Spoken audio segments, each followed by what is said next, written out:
आज का हमारा क्वेश्चन है what is constant. So definition कहती है हमारी difference between her actual displacement obtained from displacement scale and the displacement obtained as a sum of her light displacement and all other known weights.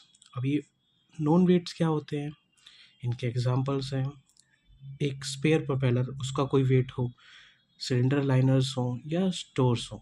Okay, तो in simple words अगर हम कहें कि dish constant क्या होता है, तो constant वो होता है which do not form A part of ships light weight.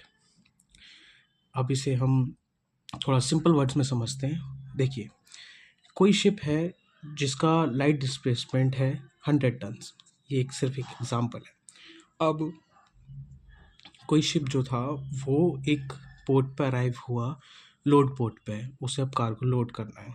तो एक इनिशियल ड्राफ्ट सर्वे होगा। उस इनिशियल ड्राफ्ट सर्वे के बाद हमने कैलकुलेट किया और हमारा जो ड्राफ्ट था उस ड्राफ्ट के अकॉर्डिंगली हमारी जो डिस्प्लेसमेंट थी एट दैट ड्राफ्ट ये 130 टन्स आई। ओके, लोडिंग पोर्ट पे। अब जैसे कि हमें पता है कि हमारे जो वेट्स हैं जो कि नॉन वेट्स हैं, जैसे फ्रेश वाटर हो गया, बंकर हो गया या मिसलेनियस वेट्स हो गए जो कि नॉन हैं, तो उनको हमने कुछ वैल्यूज़ लिए हैं 5, 10 और 12 turns, 5, 10 and 12 turns.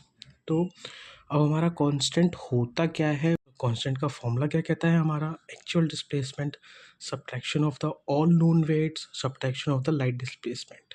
For this particular case में जो हमने अभी एग्जांपल लिया उसमें हमारी जो एक्चुअल डिस्प्लेसमेंट थी, जो हमने अराइवल के टाइम पे ड्राफ्ट सर्वे से निकाली, वो थी 130 टन्स। हमारा सम ऑफ ऑल नोन वेट्स था 27, लाइट डिस्प्लेसमेंट थी 100 टन्स। तो अब ये इक्वेशन को हम सॉल्व करेंगे कि actual displacement subtract all known weight subtraction of light displacement, we get 3 tons. तो ये 3 टन्स हमारा कांस्टेंट हो गया जो कि लाइट डिस्प्लेसमेंट का पार्ट नहीं है।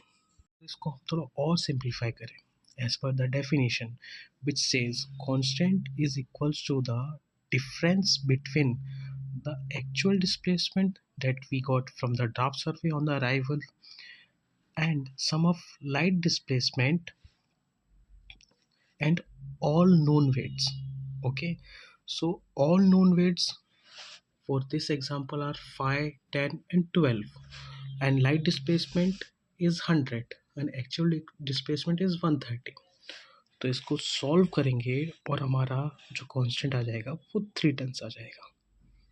So yeah.